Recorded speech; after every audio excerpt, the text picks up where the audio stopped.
Blog Talk Radio.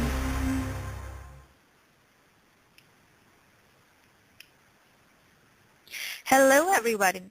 Welcome to the fourth episode of our series Me in Motherhood on the International Life Coach Radio. I am Namrata Arora Singh, work-life integration coach for women based in India, and today we will talk about networking for work-from-home moms. As you know, I founded Life Beyond Motherhood 3 years ago with the mission of making a positive change in the lives of women post-motherhood.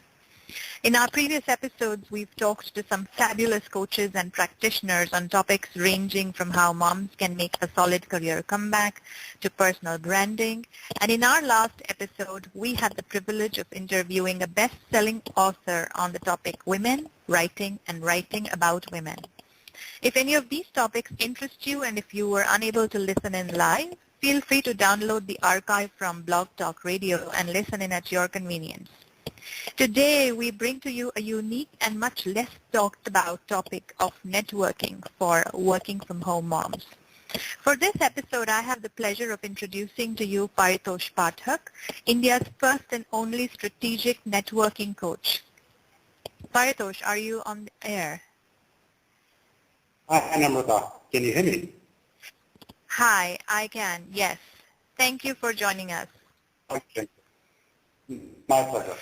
Absolutely my pleasure. So, just to introduce Paritosh, through his expertise in this arena of strategic networking, Paritosh helps organizations and individuals adopt networking as a strategic activity to achieve their goals.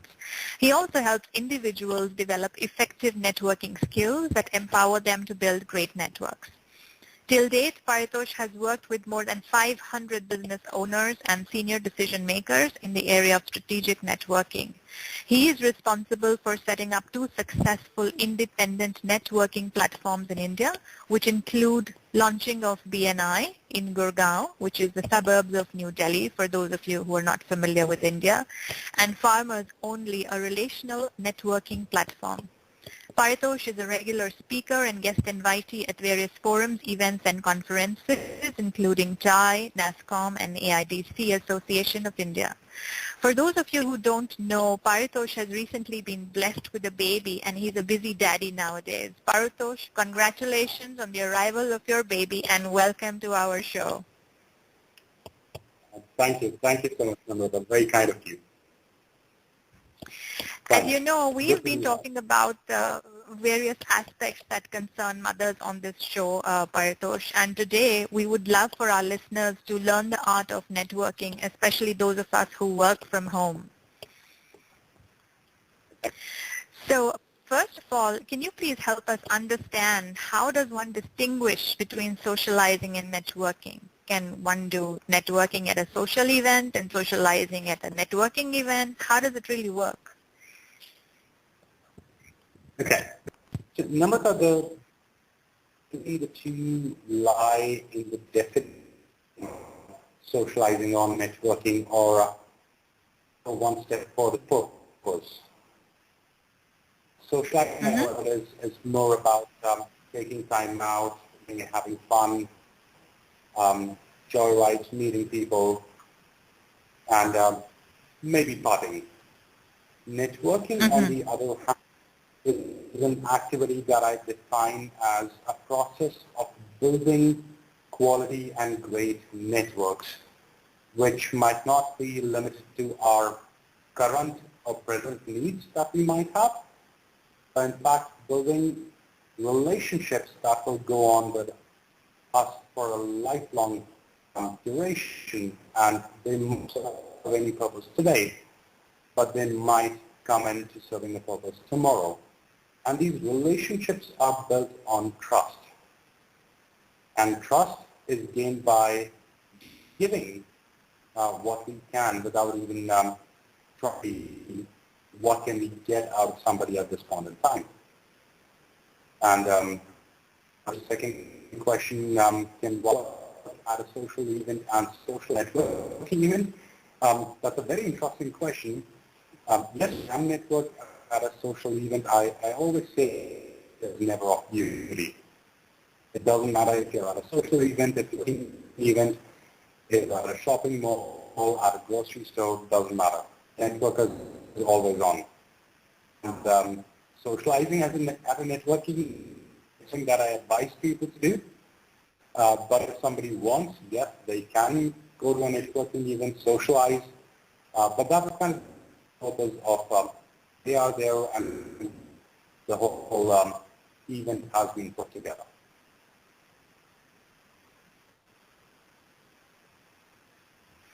Okay.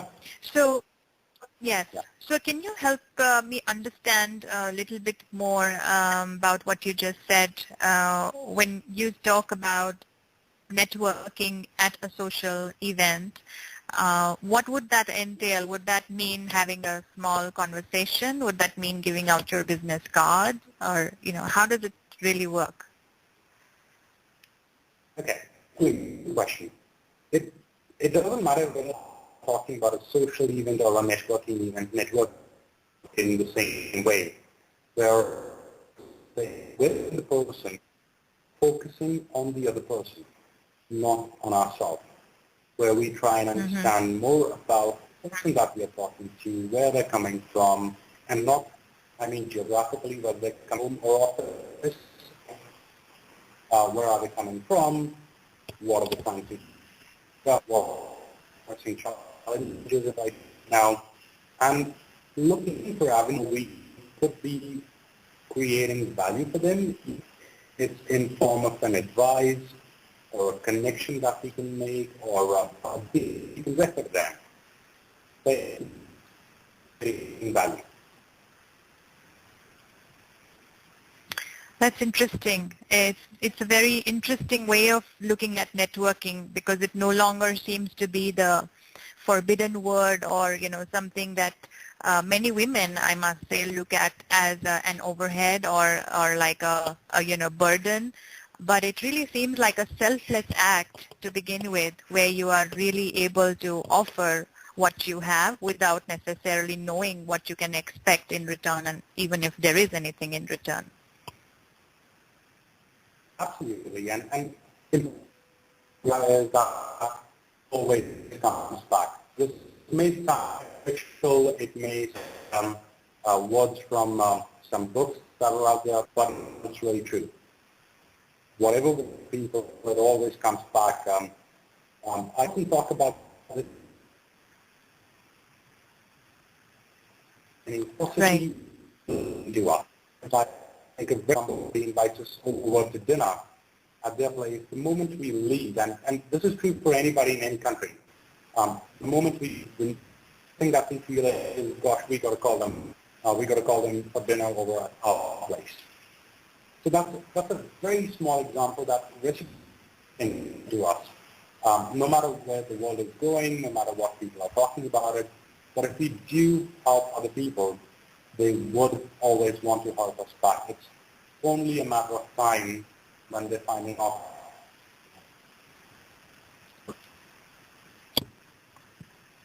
That's awesome. What do you think, Paritosh, are some of the challenges you see in virtual networking if you compare this with networking in person, which is the traditional way of networking? Okay, so before I answer this, I want to establish this very clearly that I'm not against or more inclined towards either of them, whether it is virtual or I believe both of them have their own advantages, both of them have their own disadvantages, and I'm just talking about the chat, like, in space. I think the biggest thing is of no touch. It's very hard on a relationship over link over Facebook. Reason being able to meet somebody, working event or at a coffee shop or through and striking a relationship. So building a relationship, which is network, takes a longer time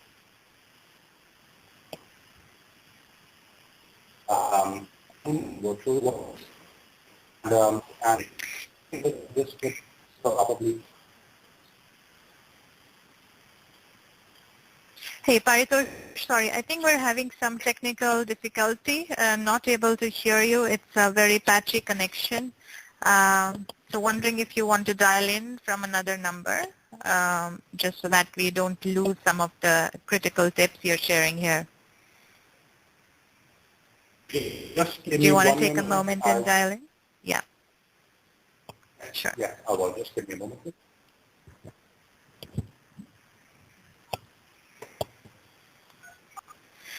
So while Paritosh is dialing in, I totally see his viewpoint in the fact that there is really no preferred method of networking between a virtual and a face-to-face networking. Working from home myself, I do see it a challenge to be able to build a long and trusted relationship with somebody I've never even met who may be in another country. And I do see that benefit of being able to meet somebody face-to-face in my own city. And I think both of these formats of networking have their pros and cons. And it would be interesting to hear what Paritosh has to say about these.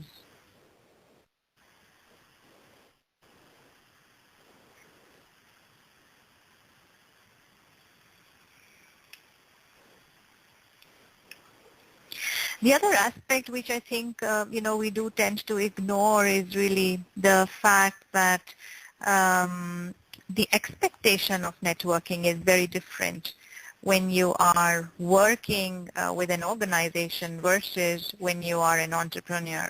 And many times it is kind of self-driven and hence becomes all the more critical and tougher, I would say, versus the networking which sometimes is architected by organizations through their community needs, so on and so forth.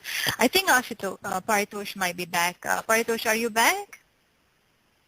Yeah, Namrata, can you hear me? Yes, this is so much better. Thank you. So you want to go ahead and talk about the pros and cons of virtual networking versus face-to-face networking? Yes, as I was speaking about earlier, that one of the biggest challenges that we face in virtual networking is lack of a personal touch. Our ability to build that relationship, start that rapport, build that trust with someone, which is far easier to be able to do when we are sitting across a person, when we can look into their eyes, when we can read their body language, when the words come out more impromptu rather than having been structured in a letter or a script. So there's a much more individual personality that comes out when we're talking to a person face to face. And that creates a significant positive impact when it comes down to building a relationship. And this tends to be a lot more tougher online, and that is why we will often find that building relationships, referable relationships, quality relationships online will take much longer as compared to building them in an offline environment.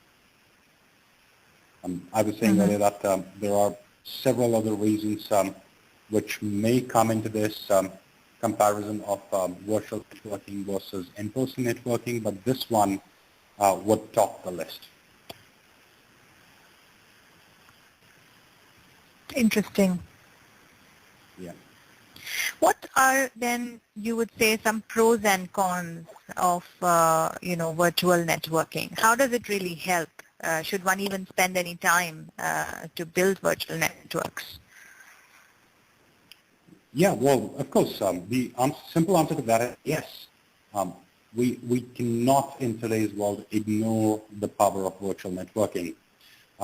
In my opinion, one of the biggest advantages of virtual networking is the power it has in helping us stay connected with our network.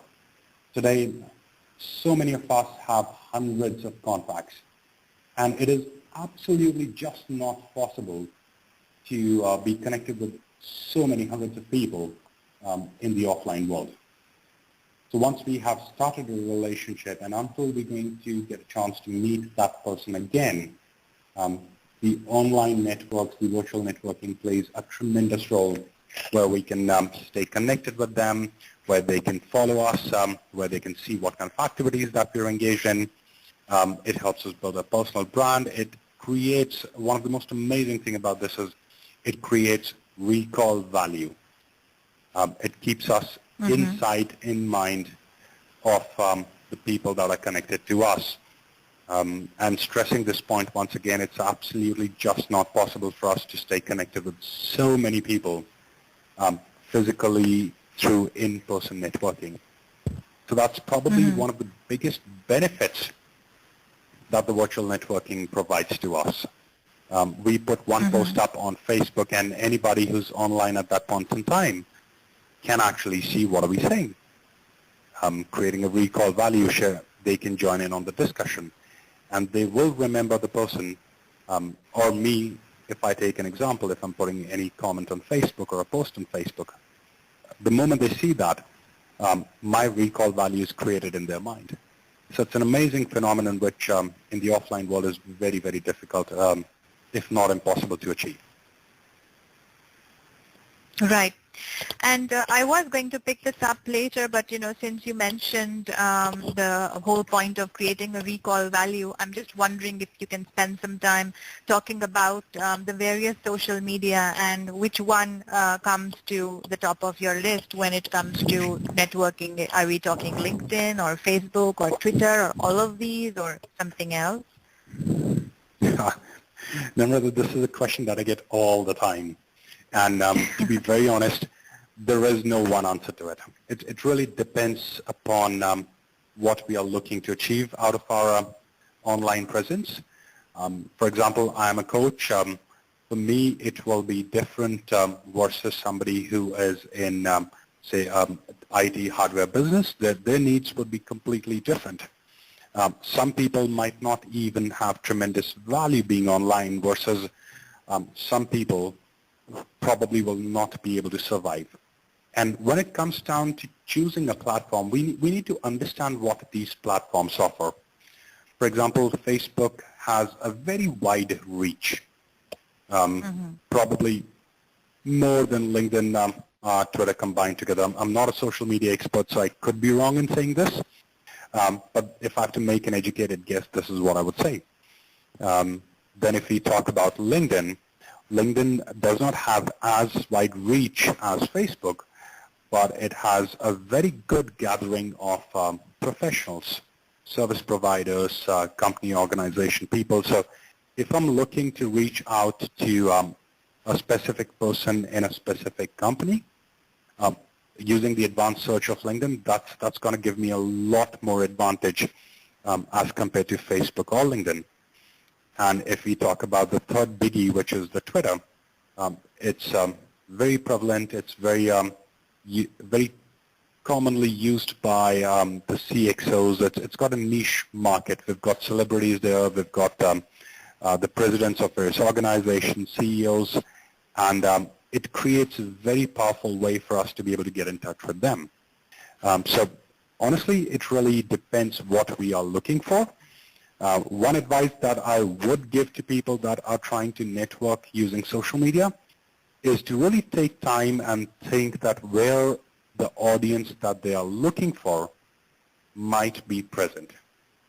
And then focus on one platform, which I call rule of dominance, that dominate one platform until we have completely understood it, until we have completely realized its potential in networking context, tried, got some success stories out of it, and only once we've got complete control of that platform, whether it is Facebook, LinkedIn, or Twitter, only then move on to the next one. And is there an order you may prescribe? Start with LinkedIn first, or Facebook first, or Twitter first? Well, that's, again, you're kind of forcing me to give an answer there. But really, no. There's no order that I could give. It really depends. If somebody is in a business and they're in a B2B business, I would say LinkedIn would be good. But if somebody is in a B2C business, Facebook would be better. And if somebody is in a business where they deal with only CXOs, Twitter would come in better. So it really depends upon the individual, what work they're in, and what kind of networks are they trying to build. Yeah, that's a useful tip. Thanks for sharing that. Well, my pleasure. And I know that, the women around, and especially the moms who are running businesses from home, and this show is really to address them. They do believe that there is some sort of a risk in networking virtually, and it is a fairly practical risk. You get, exposed in a way that you may not want to be. So there is this balance one needs to maintain with, being professional, being able to identify the right kind of people to connect with, and at the same time being able to decline some requests or almost, kind of scanning through profiles of people before deciding if networking is a good idea or not. What do you think are the real risks involved in networking when someone is really trying to build a business and garner as much of, eyeballs, if you may, as possible online? Okay. So let's get these two things separate, Namrata. We really need to understand that risk is not in networking per se. The risk is simply by being present online. Okay. It doesn't matter whether you are networking or you're not networking. As long as you're online, there are risks out there. There are people who are looking to harm us in different ways, sometimes taking our money, sometimes taking our identity. So yes, these risks are there. I don't think they are particularly associated with networking. They're just the risk of our reality of all kinds of people being in this world. Well, having said that, the point that you have brought up is absolutely correct. One needs to be cautious about the kind of relationships they're building online. And one advice that I often give to people is that when you're networking online, try and go from your network inside out rather than straight away going to your outer network. Now, what does that mean? That means that, in fact, let me try and take an example here. Say I sign up on LinkedIn. Now, typically what people do is they would accept requests of any person that's sending them an invitation on LinkedIn to connect. My advice is not to do that. My advice is that first add the people that you know, like, and trust on LinkedIn, and then use LinkedIn to see who are the kind of people that they know that will be of value to you, and then ask your network to connect you with them so that there is a trust point, there's a trust center, there's a common point of connect to reach out to an unknown person, but at the same time there's somebody that you know who knows that person for you to be able to reach out to. And I'm stressing this again, LinkedIn has this advanced search feature which is right on top of the search bar that's there, right next to it. And if my memory serves me right, I once read that only 1% of population on LinkedIn does ever go and use that feature. And it is my belief that the true power of LinkedIn actually lies in that advanced search. And what it does is it basically helps us find out that if we're trying to reach out to person X, who in our network knows that person X?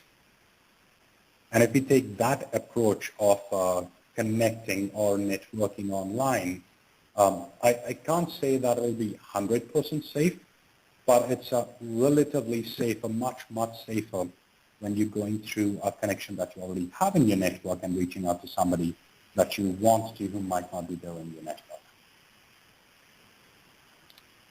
Interesting. It's almost like finding a referral, and I recall from one of the BNI meets I attended, there is this round of asks which goes around, Yeah. somebody requesting Yeah. to get connected with, so-and-so. And I do hear you when you're saying the credibility is so much more, the trust is so much easier to build, and the relationship takes off at a very different speed versus going through some stranger or almost doing a cold call. Absolutely.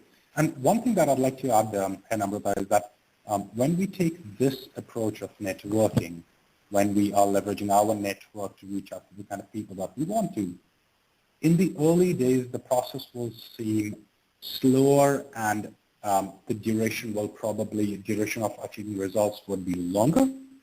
But that's just in the early days. As we start to understand our network, as we start to understand the people in our network, this process will become faster and the results will start coming in quicker.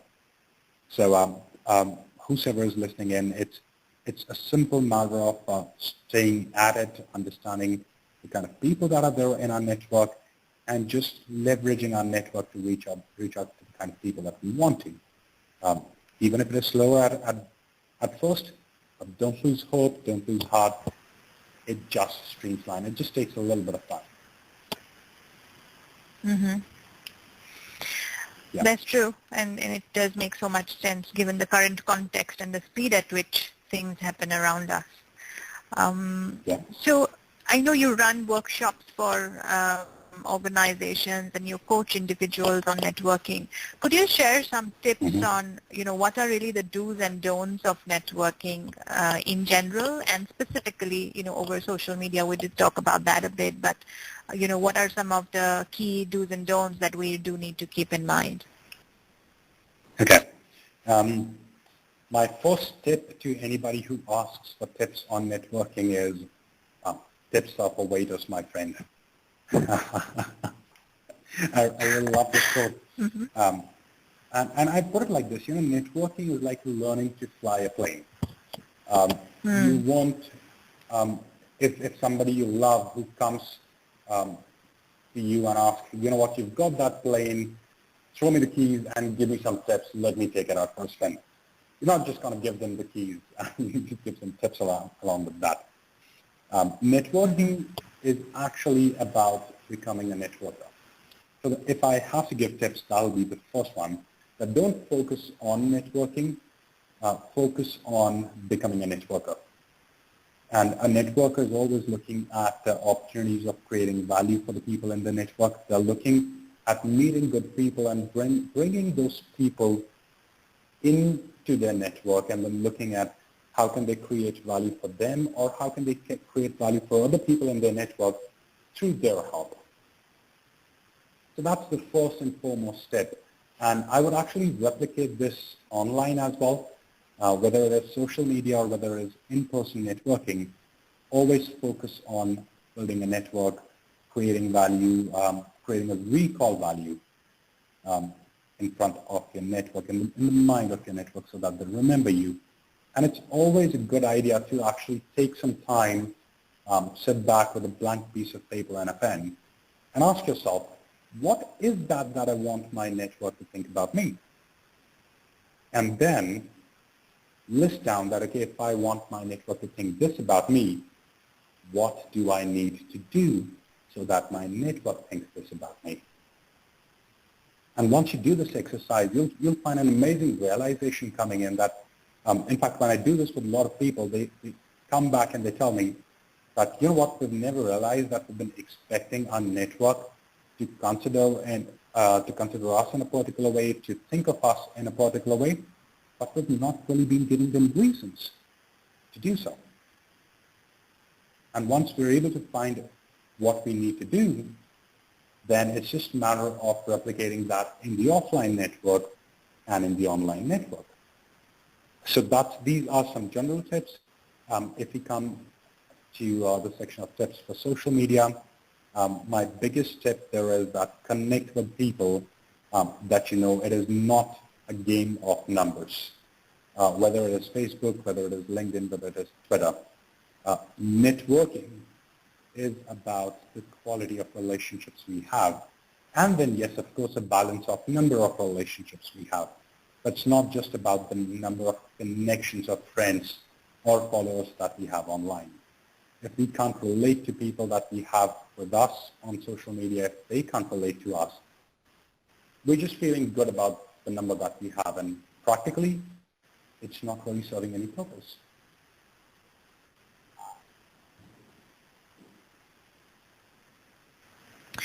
That's interesting. So would you think that it might be a good idea for our listeners to actually go back and review their networks, especially the virtual ones, and identify the people they really don't know and they cannot find any mutual contacts, and even consider removing them from their networks?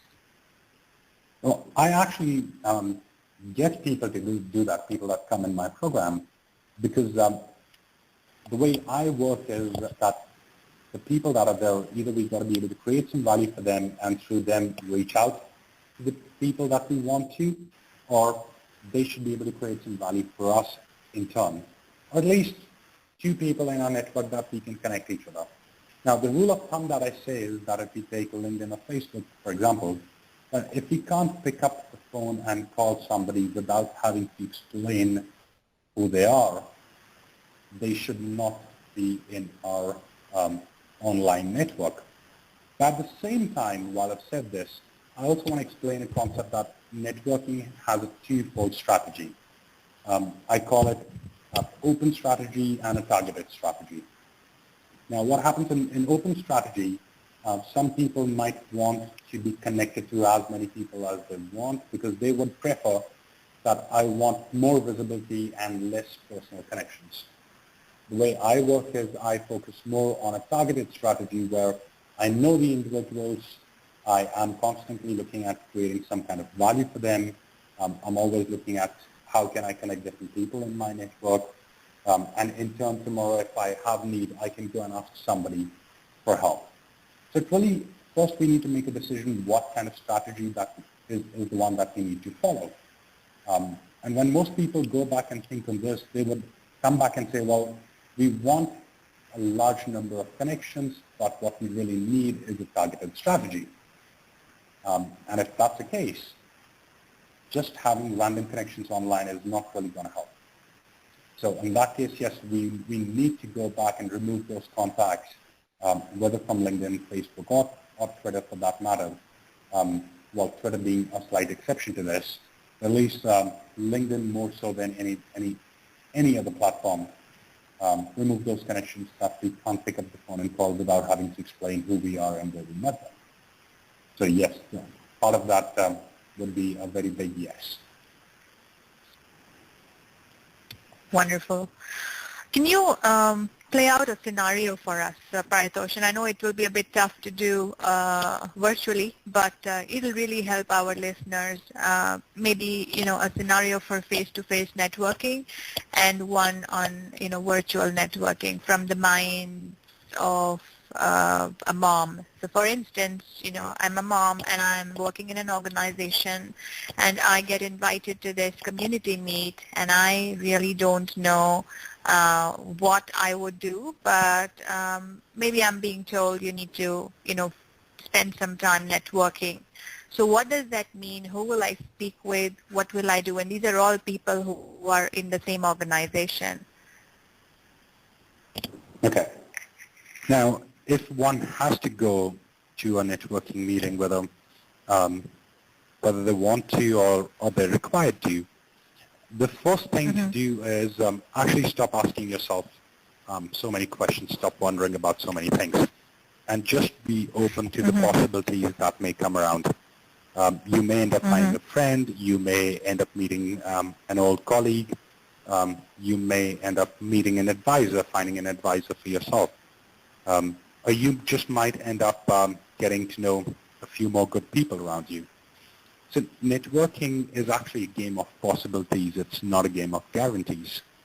So when going to such events, it's always a good idea to focus on that, okay, let me go there, try and meet some people, identify some good people, and see if I can bring them into my network more than anything else. And once we meet those people, get to know them better, understand what life means to them, what are they trying to achieve, through simple conversation and see if we can actually create some value for them.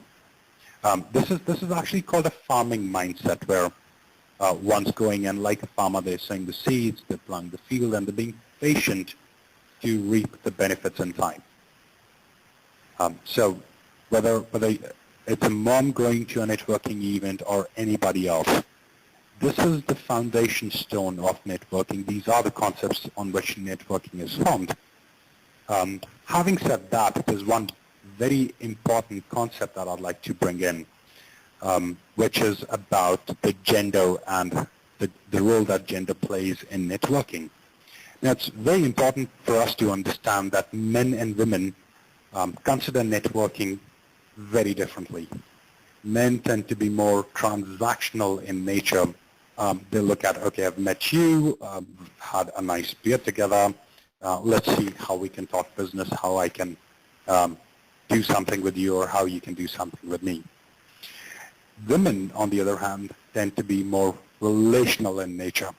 They would keep business or a professional purpose behind and first get to know the person, spend a lot of time with them, and actually build onto that relationship. Now, it is also very important to understand that neither of these two is actually good or bad, or maybe both of them are bad, because men tend to get stuck in the transactional nature of networking, and they don't focus on the power of relationships. On the other hand, women tend to get stuck in the relational aspect of networking, and they're not able to bring the professional or business purpose out of it. So it's very important to keep in mind that when we are speaking to somebody, what role the gender plays in. And then at the same time, very important for women to realize that it's not just about relationships. Networking has a purpose. That purpose might be giving or taking, but that purpose needs to be achieved. And one should not just get limited to getting to know the person, meeting them every now and then, exchanging pleasantries, and just moving on. There should be value creation out of it. And if you feel, the person who's, if we feel that there is merit in continuing to meet to see if you can find value, or just let things be, emerge if there is an opportunity to reconnect. Namrata, could you please repeat that? I sort of lost you in between for a moment. Yeah, sorry.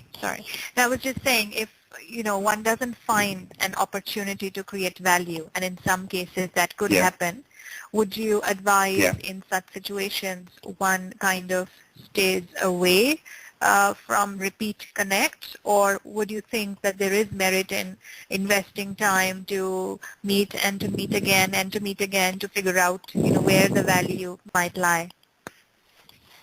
Yes, of course. I would never advise anyone to stay away just because they've not been able to create value, because it's also a factor of time. I may not be able to help somebody today, but does not mean that I would not be able to help them tomorrow in any other way. And the more that we get to know a person, the more we get to understand them, the more value we can create for them. And you're very right. In some cases, we will not be able to immediately understand whether we can create any value for them. So yes, it's always a good idea to stay connected, use social media, use in-person meetings. I often share about this concept that I call cup of coffee, where I say that, just go and meet people for just a cup of coffee, where the coffee is the agenda and you don't need any other agenda. To meet somebody, just call the people and say, you know what, it's been a while, we haven't met, how about we share a cup of coffee or meet up over a cup of coffee? And just let the conversation take its natural direction. And more often than not, people will find that they have found some common connection, something or the other that they can create value for each other on. Yeah, that's very true. And I'm thinking back of the many times I've had coffee at work and with friends, and very surprise discussions come up which you haven't really thought about or you're really not prepared for. But it's really interesting the way new ways of creating value emerge. Yes, absolutely. Thank you for validating. Sure. Just going back to the scenario we played out, Paritosh, I know sometime back in the show you talked about the brand to come across to your network. So just taking that cue and playing it out, I'm just wondering if you feel that there is any kind of preparation necessary before one turns up for a networking event, or, like you said, just be open and just, go ahead. Well, there's one preparation that I always recommend, which is about how does one go about introducing themselves. And I often share this in my trainings, that when somebody asks us, what do you do? And okay, let me cite this through an example. Just 2 days back, I was speaking at a woman entrepreneurship event of the Indus entrepreneurs in the Delhi chapter.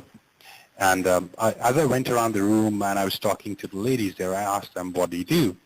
And they were telling me that they are interior designer, they are fashion designer, and they were just talking about their profession. Now, understand this for a second. I was asking them, what do they do? And they were telling me who they were.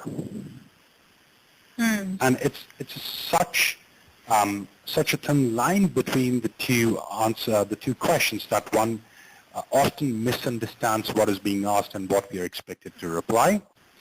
So when somebody asks, what do you do? We're actually supposed to tell people what do we do, not who we are. And the answer typically starts by saying, I help so-and-so kind of people do such thing in an effective way. So if somebody asks me, what do you do? I'm not going to go out and say, I'm a strategic networking coach. I would say, I help business owners adopt networking as a strategic function. And if I want to get more creative on one of those days, I will go around and say, when somebody asks me, what do you do? I'll simply go around and say, I help people get superpowers. And that gets them really excited. That gets them hooked for a couple of seconds. What do you mean you help people get superpowers? Then I go on and say that, okay, I help them build networks through which they can achieve whatever they're looking for. And it's almost like having a superpower. So yes, I help people get superpowers. And this makes the conversation very memorable. And I've even had people come to me after a year, even a year and a half, approaching me at a networking event saying, the man who helps people people get superpowers. And that's a lot of recall value if you think about it. So yes, preparation is helpful to clearly know what we are going to say when people ask us, what do we do? Because people are going to ask us, what do we do? This is one question that's always going to come up. And having a creative answer is really good in terms of creating recall value in the mind of the people that we meet. Yeah, and I'm sure this is a tip each of us, our listeners, are going to carry away with them. And I can't resist but ask you, is there some work you do with individuals in helping them put together their elevator pitch, so to say, just so that they are able to introduce themselves as they should? Yeah. Well, yes, I do work with them, and the two things that I can share here. One is I'm very happy to give an free coaching session to anyone who might need. No strings attached. There's no catch. It's just my way of creating value for people all around as much as I can. And two, there is an exercise that people can do themselves, which is to actually partner up with someone and go about an exercise where one person says, what do you do? And the other person gives the response, whatever comes into their mind. Then the first person goes back and asks them again, why is that good?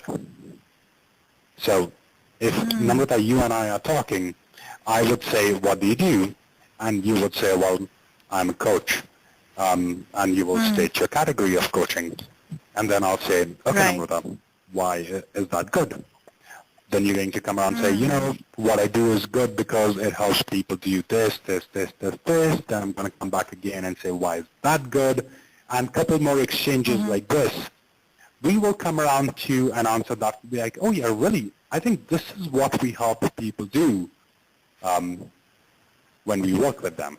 Which just might be, I'm just giving a random example between you and me. It just might come out that you help people improve their quality of lives, you help them improve their work-life balance.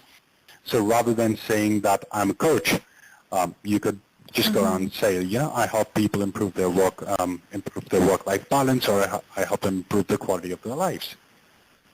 Now that's an answer that the other person won't be expecting, and at least it'll be a good conversation starter, not the usual kind. So, so yeah, I'm happy to help people through my free coaching session, or they could do this exercise themselves. Try it at home. Well, that's awesome, and I'm sure people are really going to love it, and they just might take you up on the offer, so be ready for emails and phone calls maybe. Absolutely. Happy to help. All right. So any final message you would like to leave our listeners with, Paritosh? Any tips, any practical advice, anything at all? Well, yes, one thing. I've created this principle that I call Denbon principle. It's not a real word. It's just some letters of a phrase. The first letter of a phrase, it goes like D-E-N-B-A-N, Denbon principle. And if I expand that, it simply means don't ever network, build a network. So essentially what I'm saying is that don't go to networking events just to network with people. Go to networking events to meet good people and bring them into your network. And when the time is right, you will be able to do something for them, and they'll be able to do something for you. So, Denbon principle. There we go. That's cool, and I love the mnemonic. It will really help people get the essence of networking and remember it. And I read in your profile you're also an author in the making. So is your book expected to be out sometime soon? Well, you know, I've been author in the making for a while now, and with becoming a dad and everything, it's sort of taken a backseat. But I'm committed to be completing it in the next few months. I still have to find a publisher. I still have to do the whole exercise. So it's going to be a little while, nothing in the immediate future, but I'll make sure that I keep you posted on how the book is progressing, and maybe one time again we could do this session and talk to your audience about that book and what it can do. I don't know, just maybe. Yeah, that would be really nice. And in the meantime, are there any other useful books you have at the top of your mind relating to networking you might like to recommend to our listeners? Well, it's very hard to find good books on networking. Many of them that I've read, I found them really, really basic, and they just talk about various tips that people can use. But what I will do is I will tell me this, Namrata. Would it be possible that I could mail you some names of the books, which I don't remember exactly right now, and they could be circulated? Or would we lose this opportunity if we go offline today? Okay. Well, I don't think one loses opportunities completely. So there are people who I kind of talked about the show to, and I can certainly add those links in there, and maybe we could talk about posting it on LinkedIn, build some networks by doing that. Yeah, absolutely. So yeah, no opportunity lost. You can really let us know. That's okay. Well, fantastic. Fantastic. I'll definitely do that. Okay, wonderful. And if it helps, sorry. I was just saying that if it helps, I have my blog as well on which I write about networking. As I said, I don't write about tips. I really write about concepts of networking, strengthening the fundamentals of networking, touching some core issues. So if people want, they could even come to my blog on my website and have a read. They could subscribe to the newsletter, and they will just be kept posted very soon. I'm also going to have a mobile application which people can download and install, and updates will be coming on mobile directly. Well, that sounds cool. And your website is paritoshpathak.com, right? Yes, paritoshpathak.com. Okay, wonderful. Well, Paritosh, it has been an absolute pleasure hosting you on the show, and I do look forward to speaking with you again. Well, trust me, pleasure's been all mine. This has been fantastic. This is the first I've done a radio interview, and it's way more exciting than I thought it would be. so thank you for the kind invitation. Been a great experience, and if I can be of help to you or to your network in any way, professionally or otherwise, it would be my pleasure. Absolute pleasure. Sure. Thanks a lot, Paritosh. And if any of you get in touch with me or with our guest, do write to me at namrata@lifebeyondmotherhood.com. Stay tuned in to our next episode of the Me in Motherhood series, where we talk about zapping the stress out of parenting. Coming up on this channel tomorrow is a show on Reclaim Your Health with health coaches. You can follow the International Life Coach radio channel to know more about other scheduled episodes. Till later then, this is Namrata from Life Beyond Motherhood signing off. Cheers to a life that is ours to choose. Goodbye.